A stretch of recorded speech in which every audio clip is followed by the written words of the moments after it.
ikaze kuri YouTube channel yacu Buriyanze Future. Uyu munsi tugiye kurebera impamvu Imana ikubwira ngo utegereze n'ibyo biri kugukorera. Imana nikubwira ngo utegereze, hari impamvu y'ibyo bintu, hari impamvu, hari n'intego Imana ifite ku buzima bwawe. Urabona Imana ikubwira ngo utegereze, ibiri kuduhereza amahirwe kugira ngo yubake kwizera kwacu cyangwa se irebe kwizera kwacu. Ibi ngibi nicyo cyaje cyacu mu gihe cyo gutegereza, tugomba kwinjira mu ijambo ryayo cyane. Ibi ndabikubwira cyane, niho handi ugomba kwinjira mu ijambo ryayo mu gihe utegereje Imana. Ukeneye kumenya amasezerano y'Imana ugomba kuba wahagararaho. Ndetse birenze ibyo, muri cya gihe utegereje uba ugomba gushakisha Imana kurushaho cyane, byaca mu isengesho. Ndabijyamo mbikubwira neza, Imana itugera kuriya kugira ngo tubashe kubaka mu buryo bw'imiterere n'imico yacu, kugira ngo ihindure imico yacu. Ndetse muri cya gihe utegereje niho uzabona ko uzatangira kugira ibyo utangira kwakira, ndetse n'ibijya mu nzira yawe, ariko byose bigaca mu nzira y'Imana. Hahandi muri cya gihe cyo gutegereza niho handi uhitamo ukavuga uti, ese ibintu bigomba kugenda mu buryo bwanjye cyangwa bigomba kugenda mu buryo bw'Imana? Bigomba kugendera mu bushake bw'Imana. Ni hahandi uba ugomba kwizera Imana cyane, witeguye ko Imana ari igomba kugira ikintu ikora mu buzima bwawe, cyangwa se ukaba ubizi neza ko uri buze kubikora ku giti cyawe ugahatiriza. Ariko iyo utegereje, Imana izakora igende muri uko kwicisha bugufi kwawe. Niho handi uzabasha kumenya ko ntabwo ibintu wabasha kubikora mu buryo bwawe ngo bikunde, ahubwo ugomba guca bugufi, ugaca bugufi imbere y'Imana iri mu ijuru, biciye mu gutegereza. Imana ibiri gukora ku mutima wawe, ndetse bikava muri kwa kundi wabonaga ibintu bisanzwe, Imana igatangira kugukorera ibitangaza, ndetse igatangira no kuguhereza imigisha. Nuramuka ugeze muri cya gihe cyo gutegereza, niho handi Imana izatangira gupanga kuguhereza ibitangaza n'imigisha idasanzwe, kubera ko watangiye kubyihanganira. Rero mu gihe uri gutegereza, menya ko Imana ibiri kugukoreramo, ibiri kugukoraho, ibiri kukwigisha uburyo ki ugomba kuyishingikiriza buri munsi, kandi ukarushaho no kuyizera kurushaho. Gutegereza Imana ntabwo iteka mu buzima biba byoroshye. Nuko icyangombwa tuba tutagomba kuba twava ku izima ngo tureke umugambi w'Imana ifite ku buzima bwacu, ahubwo dukeneye kwibuka ko abo bategereje Imana, abo bihanganye bagategereza Imana bakanayiringira, ariko abo biringira uhoraho bazongera kubona imbaraga, bazatumbagira mu kirere nka za kagoma, biruka ubutananirwa, bihute nta kudohoka. Bazagira imbaraga, bazaguruka mu kirere nka za kagoma, nta kudohoka. Bazagenda ubutananirwa, badatsindwa, ibintu bitekerezaho. Imana iramutse isubije amasengesho yawe ako kanya, ese ni gute wajya uyizera?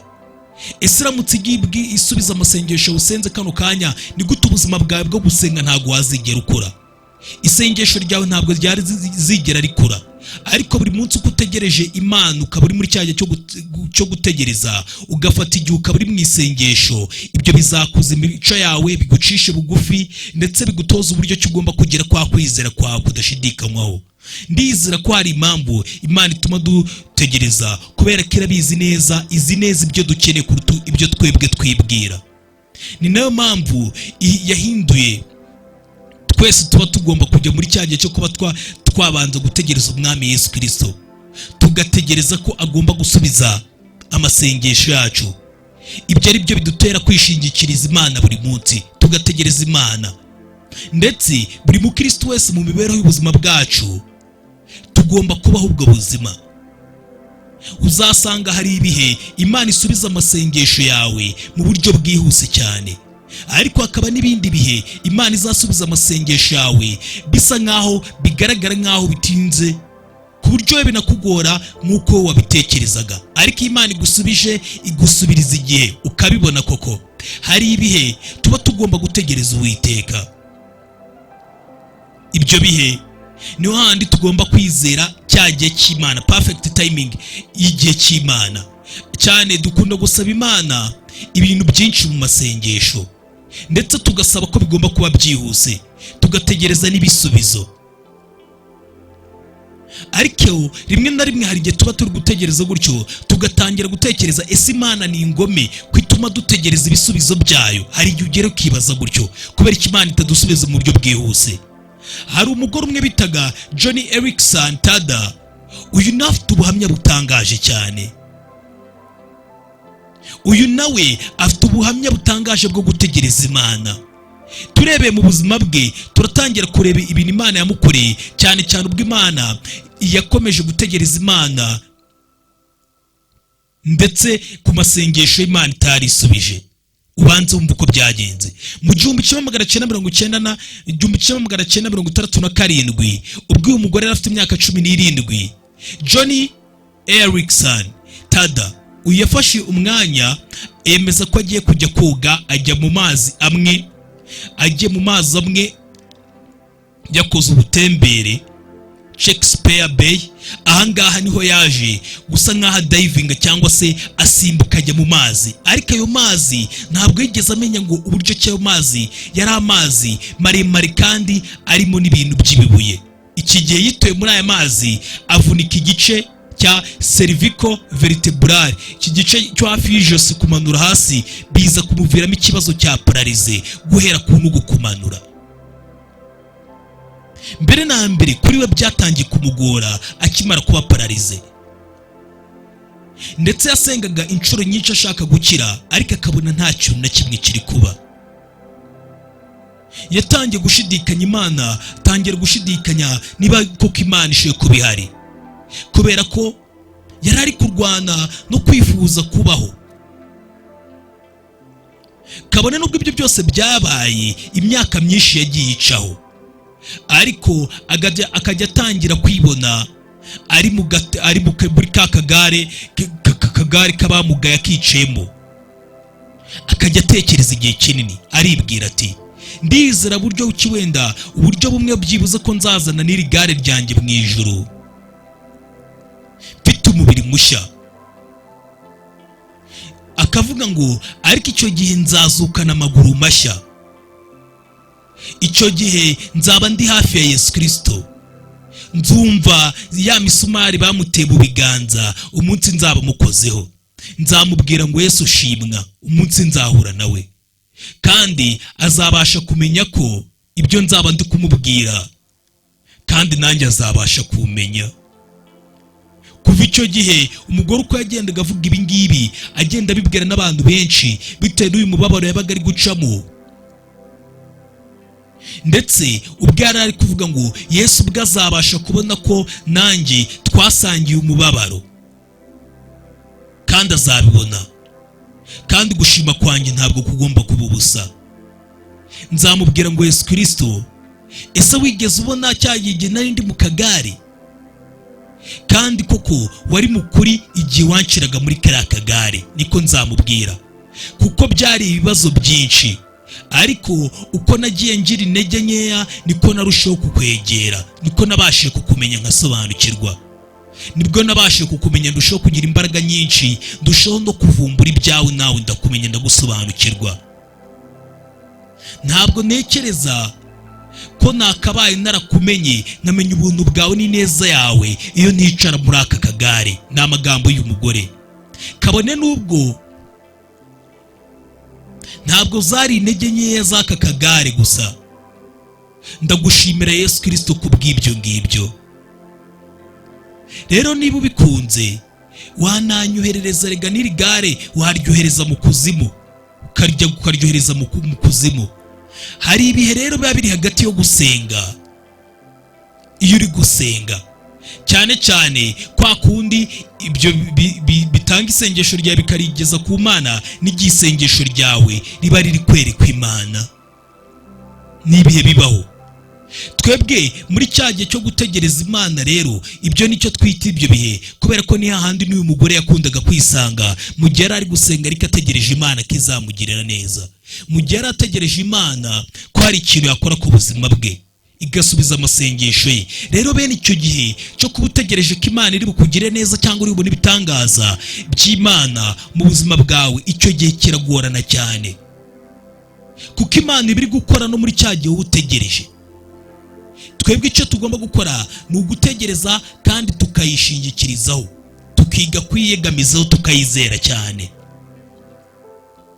Mbere na mbere, ikintu cya mbere ugomba kumenya ku bijyanye no gutegereza Imana kugira ngo isubize amasengesho yawe ni ukubasha kwemera ko muri iki gihe cyo gutegereza ni igihe kigoye, nicyo gihe kigoye cyane. Abakristo b'iyi minsi bamaze kubyoroshya, batekereza ko mu gihe cyo gutegereza ari cyo gihe cyiza cy'umunezero, ariko kabone n'ubwo wenda iyo cyo gihe cyo gutegereza iyo kirangiye haza umunezero urenze, kubera ko Imana iba yahinduye amateka biciye muri ya process yo kuba iri kudukora kugira ngo tuzabone amashimwe.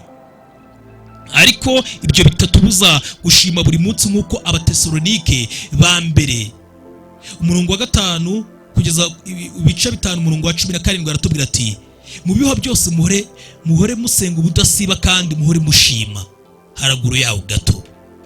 Rero muri bya bihe byo kuba dutegereje Imana nibyo bihe duhura n'akababaro cyane, tukababazwa. Iyo dutegereje ko Imana ikiza imibiri yacu turwaye, iyo dutegereje Imana kidusubizanya n'abo twatandukanye, amadivorce n'ibindi byinshi, ndetse n'igihe uyu mugore Johnny Erickson Tada igihe yari ategereje, ngo mu gutangira gutegereza kwe byabanje kumubera urugamba rukomeye cyane, kuko yatangiye kubura nibwo yarakibara kubura ubushobozi bwo kuba byatangira gukoresha intugu ze n'ibice byo hasi bye byose. Akigihe ngo atangiye yumva agize agahinda gakomeye cyane, kubera ko ibice byo hasi nta na kimwe cyari kiri gukora, atangira kugenda ashidikanya ku Mana. Birashoboka ko nawe waba uri muri ibi bihe, kabone n'ubwo gutegereza igihe cy'Imana utegereje ibisubizo ari cyo gihe kigoye cyane, kiba kiri tafu. Imana ibiri kugendana natwe muri ibyo bihe, nk'uko tubisomye muri Izayi ibice 40 n'umurongo wa 31, nababwiye ngo ariko abiringiro uhoraho bazongera kubona imbaraga, bazatumbagira mu kirere nka za kagoma, biruka ubutananirwa nta kudohoka. Kumwiringira umutegereje, bazagenda ubutagwa, kandi ikindi Imana izaduha imbaraga. Mu gihe tuyitegereje ibisubizo byayo, tugomba kwirukanka tukayisanga mu isengesho, tukayishaka mu ijambo ryayo yaduhaye, ndetse nituve kwizima kubera ko Imana itarasubiza amasengesho yacu. Hari igihe rimwe na rimwe twebwe tuba turi kuyihatiriza, turi kuyishyiraho igitutu, ariko nk'uko yabitubwiye, ese niba abakiranirwa wo ku isi bumva ababahatiriza, twebwe ntabwo izatwumva cyane. Mu gihe Imana idukunda kandi twitayeho, kimwe mu bintu bya mbere ibi dushakaho, ndetse kimwe mu bintu nishimira cyane, uretse no kuba buri Imana kuba turi kuyira isengesho ryo kuba dushaka n'ibisubizo, bimwe mu bintu Imana ibishaka cyane, ibi narebeho cyane, ni uburyo bwo kuba yaduhindura muri icyo gihe dutegereje. Ndetse Imana iba yitaye muri kwa kuduhindura kuruta cya gisubizo biri buduhereze, kuko Imana igiye gusubiza buri sengesho ryose usenze, ni gute wazayegamizaho mu cyizere?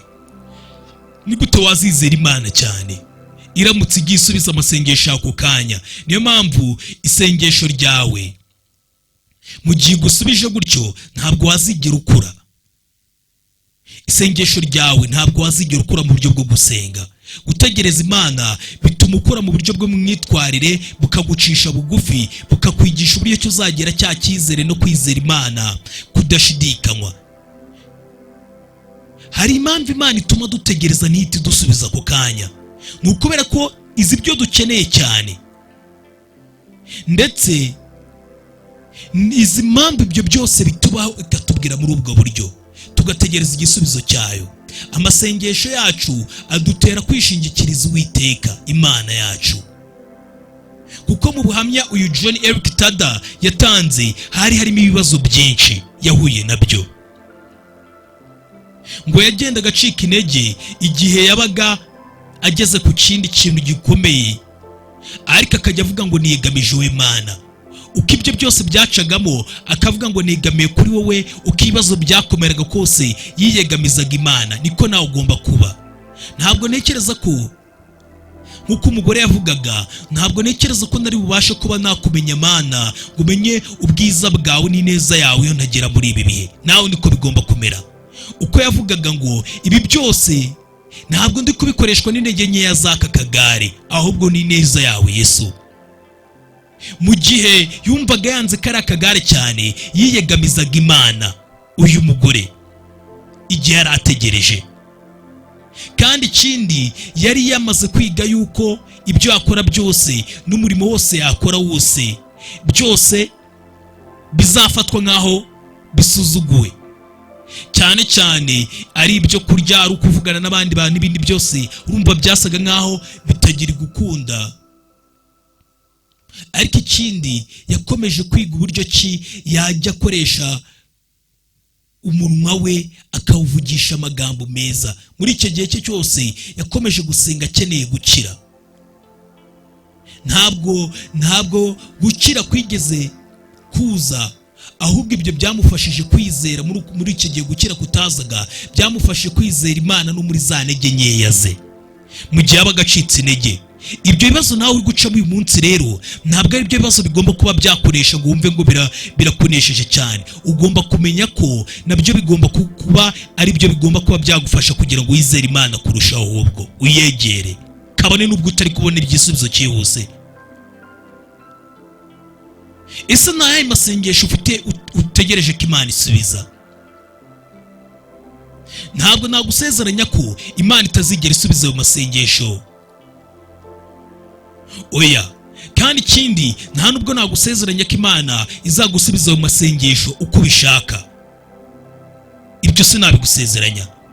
Nuko nk'uyu mugore Johnny, uyu mugore nawe yaje kwakira gukira kuva ku Uwiteka yari yarasengeye. Ku myaka ye 72 uyu mugore yari akiri muri ya ntebe, ariko Imana iza kumukiza. Ariko nagusezeranya nti hari igihe wowe uko ubishaka ko Imana igusubiza atari ko bikugendekera. Gusa Imana ikora mu buzima bwawe iyo ukomeje gutegereza. Uyu mugore nyuma ya agisida, cyangwa se kuva yakora agisida, uyu mugore yakomeje ubuzima. Yandika ibitabo bisaga 40 akoresheje ijwi. Imashini yaravugaga ikandika ibitabo. Aza kuba umwe mu ba recording artist banditse ibitabo byinshi. Ndetse ikindi, aza kuba umwe mu bakristo baba evangelist b'ababwiriza butumwa bazwi cyane kubera kubwiriza ubutumwa. Kandi ikindi kirenze ibyo, umubano we n'Imana waje gukura. Ikirenze ibyo, biciye mu isengesho uyu mugore, ubuzima bwe no gusoma ijambo ry'Imana ntabwo byigeze bihagarara. N'Imana ntabwo ishaka kugira ngo uhagararire aho hantu uri, cyangwa se ngo uhagarare gutegereza. Imana izasubiza amasengesho yawe, komeza kuyishakisha. Nk'uko Abaroma ibice 12:12 hatubwira hati, mwishime mufite ibyiringiro, mwihanganira amakuba, mukomeze gusenga mushikamye. Mwishime mufite ibyiringiro, mwihanganira amakuba, mukomeze gusenga mushikamye. Dufite icyizere yuko Imana izasubiza amasengesho yacu. Dufite umunezero yuko Imana izaduha imbaraga. Niyo mbaraga zacu, niyo dutezeho amakiriro, nizadukiza, nizasubiza amasengesho yacu. Rimwe na rimwe hari igihe ibibazo biza mu buzima bwacu, cyangwa se Imana yohereza bisaba ko ibibazo biza mu buzima bwacu kugira ngo bidutere gusenga ubudasiba. Hari igihe bica muri uko kuntu ko kwisubiranya kw'ibyo bintu mu byo gusenga buri munsi kugira ngo tubashe gusubizwa, tubashe no kwegereza Imana. Nyagasani, ibyo byose bikorwa kugira ngo turusheho kumwizera cyane. Usenge cyane, ushake Imana cyane, kandi uyegamizeho kuruta mbere uko byari bimeze. Mu gihe tubwiwe gutegereza, ntabwo bisobanuye ko tugomba kwicarana tugira icyo dukora. Biroroshye, bisobanuye ko tugomba gushyira ukwizera kwacu mu Mana. Tugomba kwifuza.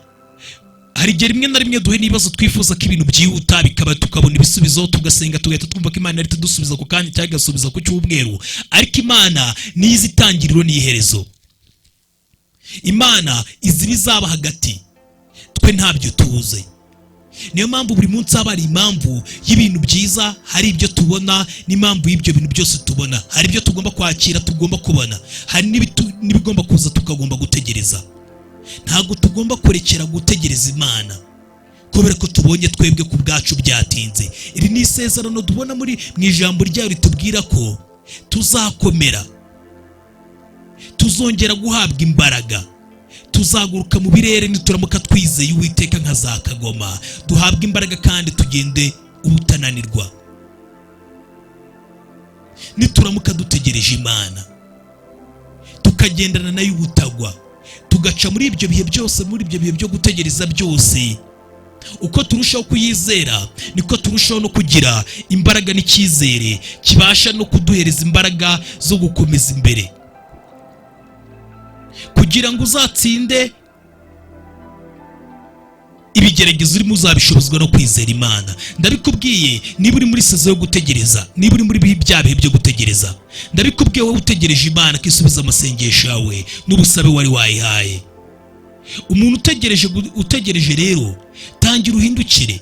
Dore ibyanditse hano, tangira uhindukire ibyo wari urimo bibi, ibyo wacumuyeho, ugaruke usubire mu gutegereza kandi utegereze Imana. Ntuve ku Mana ari ukubera ko ubonye ngo bisa nkaho bitinze. Zaburi 130 umurongo wa 5 kugeza ku wa 6 baratubwira ati, ntegereza Uwiteka umutima wanjye urategereza, kandi ijambo rye niryo niringira. Umutima wanjye ugirira Uwiteka amatsiko urusha uko abarinzi bayagirira igitondo, ni koko urusha ko abarinzi bayagirira igitondo. Ntegereza Uwiteka, umutima wanjye urategereza kandi ijambo rye niryo niringira. Niba witegeye umutima wawe ukaba utegereje Uwiteka, ndagushishikariza, ndagutera imbaraga nkubwira ngo utegereza mu isengesho. Wicika intege mu gihe utegereje. Ndagushishikariza gusenga uyu munsi, ndagushishikariza gusenga ejo, usenge nyuma y'ejo, ukomeze usenge n'iminsi ikurikiraho. Ntuve kwizima kubera kuri muri cya gihe cyo gutegereza. Daniel yasenze iminsi 21, yategereje ibyumweru 3 byose arimo asenga kugeza igihe amasengesho yasubirijwe. Natwe nuko tugomba gusengana izo mbaraga, tugomba kurwana urwo rugamba rumwe, tugakomeza kurwanira mu isengesho. Uko biba kenshi, hari igihe rimwe na rimwe uhita ubona ko isengesho ntabwo risubijwe ku kanya, ariko tugomba kugumishaho nk'uko Zaburi ya 40 umurongo wa 1 hatubwira hati, ntegereje Uwiteka nihanganye, anegera ugutwi yumva gutaka kwanjye. Ntegereza Uwiteka nihanganye, komeza usenge kubera ko azumva isengesho ryawe, azumva gutaka kwawe, azakumva nka Hana, azakumva nka Isaka, abo yagiye yumva bose. Ndagira ngo ushishikarize nkubwire nti, gutegereza wihanganye. Mu gihe ukeneye igisubizo, ntuhatirize, wetegereza kandi ukomeze usenge. Ukeneye amerekezo y'Imana, ukeneye kuyoborwa n'Imana, ntukoreshe amarangamutima yawe, ntugendere ku ntekerezo zawe. Tegereza Imana wihanganye. Hari isengesho riri mu ijambo ryayo, waryumvishe. Nutegereza Imana izakumva, nutegereza wihanganye izagusubiza, yumve gutaka kwawe, izagusubiza kandi uzishima ni gusubiza. Amahoro yayo azaza mu mutima wawe, ishe kugufungurira imiryango mishya y'amahirwe mu buzima bwawe. Umva nshuti, niwizera Imana muri details zose z'ubuzima bwawe, mu tuntu twose mu buzima bwawe. Hari abantu benshi bazakubwira ngo yego, ariko bagera mu bihe ukabona mu by'ukuri bacitse intege. Ariko aho uri hose, bamwe muri twebwe ndabizi turwana n'urugamba rutandukanye, duhura n'ibintu bikomeye, ariko ntago dufite kwirwanira ubwacu, dufite umurengezi. Mu gihe turi kurwana no gutegereza, dube turi gusenga kugira ngo Imana irusheho gukorera mu buzima bwacu. Ibyo bisaba ko dukeneye kwicisha bugufi guhagije, tukizera Imana bihagije, tukuzura imbaraga zo kwizera nk'uko ijambo ryayo ribivuga, kandi tugategereza igihe Imana ikorera, igihe cy'Imana, God timing. Ukabwira Uwiteka, ukamubwira ati ndagutegereje. Mu magambo make, ndagira ngo ushishikarize kugira ngo uhore witeguye. niba utegereje Imana kano kanya, komeza utegereze kandi uri musenga. Komeza utegereze Uwiteka kandi ufite icyizere yuko ari buze mu buzima bwawe. Komeza utegereze Imana utegereje amerekezo y'Uwiteka. Komeza utegereze Uwiteka kandi azaguha imbaraga. Dufite icyizere yuko Imana izasubiza amasengesho yacu. Dufite umunezero yuko Imana ariyo mbaraga zacu. Dufite icyizere yuko izadusubiza. Akenshi bamwe muri twebwe hari igihe bitugeza mu bibazo kugira ngo bitume dusenga cyane. Hari igihe bica muri ibyo bintu bigenda byisubiraho mu gihe dutegereje. Hari igihe Imana ibikora kugira ngo turusheho kwizera kurushaho. Senga cyane, uyishake cyane, uyiyegamize kuruta na mbere uko mbere byahoze. Gusenga no kwiyiriza bifasha guturisha ubwonko bwacu, bifasha guturisha apeti yacu, bigafungura imiryango, ndetse bikabasha no gutuma Imana ibasha kutubwira, tukabasha kumva ijwi ryacu. Gusenga no kwiyiriza tukakora amasengesho, gusenga no kwiyiriza bibasha gutuma twumva ijwi ry'Imana. Niba utari ubizi, na Yesu ubwe yarabitubwiye, bibasha gutuma twirukana n'abadayimoni mu izina rye. Ikibazo si uko Imana idahora itubwira, ahubwo Imana ihora ivuga. Ahubwo ikibazo gihari ni ukubera ko twe ntabwo tuba tuyumva, tuba turi muri bize mu byacu. Gusenga no kwiyiriza ni pozisiyo bidushyiramo tukabasha kumva ijwi ry'Imana, ndetse tukabona ikiganza cyayo kiri ku buzima bwacu. Muri ibyo bihe hari imbaraga ziri mu isengesho. Rero niba wizera ukisanga muri ibyo bihe bikugoye, niba uri umuntu wizera Imana ukisanga mu bihe bikugoye, senga. Niba wizera Imana ukisanga muri izo take z'abadayimoni, muri izo take abantu bagushyiraho, usenga Imana. Niba uri uwizera Uwiteka ukisanga abantu bagutengushye, uri mu gahinda, ubabaye, uremerewe, senga Imana. Imana izagucisha muri ibyo bihe by'umwijima uri gucamo.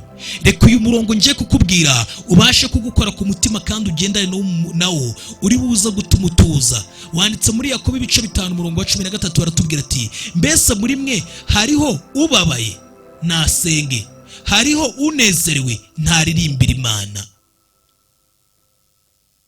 Ndahasubiramo, mbese muri mwe hariho ubabaye nasenge, hariho unezerewe ntaririmbira Imana.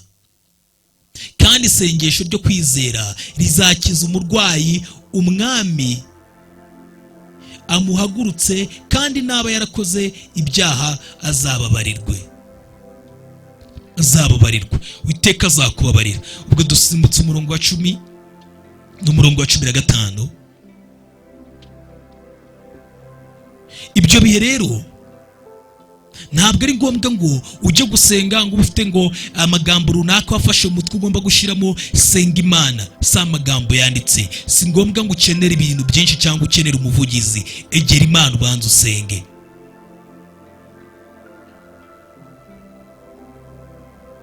Egera Uwiteka abane nawe, ugire kominikasiyo n'Imana, yaba ari mu munsi hagati. Nk'umuntu wizera, girana umubano n'Imana udasanzwe. Isengesho ryawe urusheho kuba ari ryo riguhuza n'Imana cyane. Reka ribe konegisiyo iri kuguhuza n'Imana, maze ribuje gutuma ubona ibyo ukeneye mu buzima bwawe, kubera ko uri kuvugana n'Imana. Ibasha kuguha ubwenge no kukuyobora, ibasha gukuraho imisozi, ikakuzanira gutuza muri bya bihe bikugoye. Kabone n'ubwo Imana izi ibyo dukenera, buri Imana irabizi mbere yuko tugira ibyo dusaba, ariko buri munsi ihora itubwira gusenga, idukomanda gusenga, tugasenga ubudasiba. Ngo musenge ubudasiba kuko ijambo ryayo bitubwira neza mu Batesalonike ba mbere ibice 5 umurongo wa 17, musenge ubudasiba. Imana ishaka ko tugirana umubano nayo kandi tuyishingikirizaho. Ibyo twaba turi gucamo byose, ibyo twaba turemerewe, ishaka ko tuyishingikiriza. Niyo mpamvu ndagira ngo wumve aya magambo mbere yuko dusoza, kandi ntugende utagiye muri comment ugira uti, Uwiteka niwe nishingikirije, ngomba kubana nawe. Shimwa Yesu. mwishime iteka, musenge ubudasiba, mu bibaho byose muhore mushima, kuko ari byo Imana ibashakaho muri Kristo Yesu. Nimukazimye umwuka w'Imana, kandi nimugahinyure ibihanurwa, ahubwo mugerageze byose, mugundire ibyiza, mwirinde igisa n'ikibi cyose. Imana y'amahoro ibeze rwose, kandi mwebwe ubwanyu n'umwuka wanyu n'ubugingo n'umubiri byose birarindwe, bitazabonekaho umugayo ubwo Umwami wacu Yesu Kristo azaza. Amin. Mugumeho imbaraga, mukomeze mukomeye, Uwiteka abahe umugisha.